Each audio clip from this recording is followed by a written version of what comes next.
Hey guys, so sharing my tips on Dune Awakening. So these are some of the probably some useful tips for everyone when you start the game. So when you start the game, likely you would probably firstly want to consider putting your camp somewhere around, I don't know, the town area. So this is probably near the town area, or you can consider putting it in between these two stations. Location is quite important.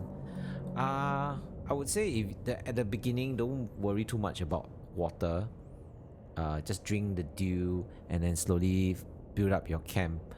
Probably another beginner tip is really not to go too fast in the quest line. Just really follow the quest line and you'll be good. So if you ignore the quest line, you will likely have to redo some of the important locations, like going to this place and then going to the Imperial testing. Also important to get the Planologist thing up and running. So Planologist is probably the most important skill class, or whatever you call this, because it has a lot of other quality of life perks. I went with Trooper because Trooper has a very interesting Mandalorian vibe.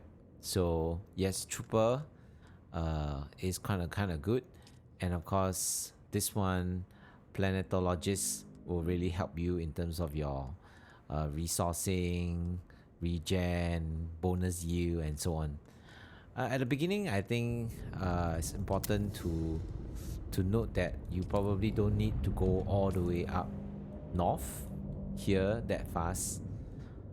In fact, just staying around here is good enough.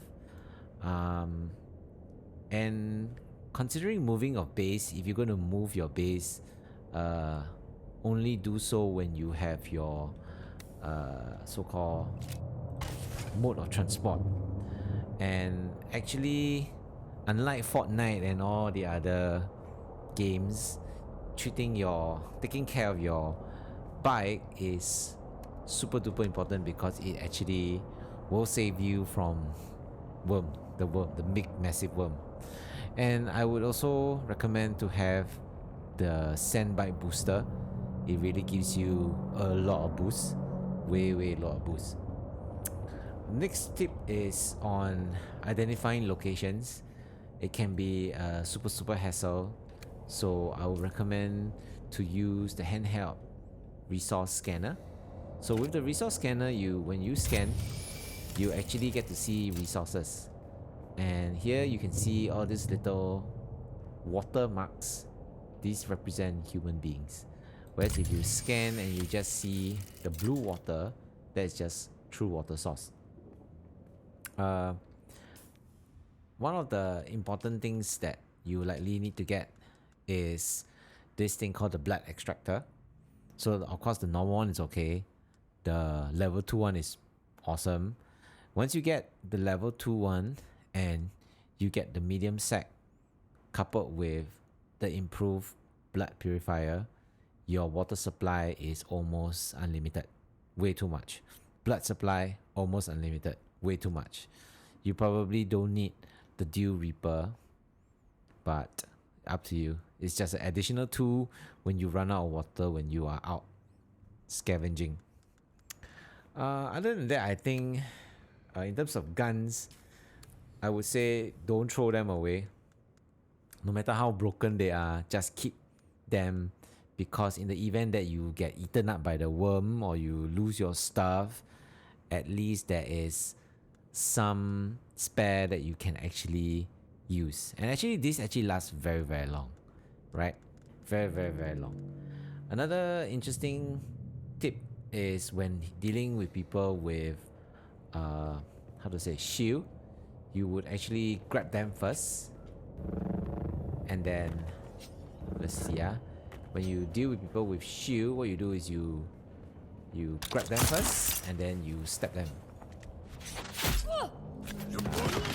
Instead of going head to head with the shield. Oh my god, there's a cooldown. Okay, fine. Bugger.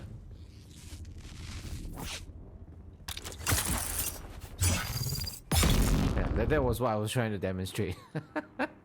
So yes, instead of going head to head with it, you can use that technique. Another interesting thing I thought it would be nice to share is this little thing called the leap suspender belt. So the leap suspensor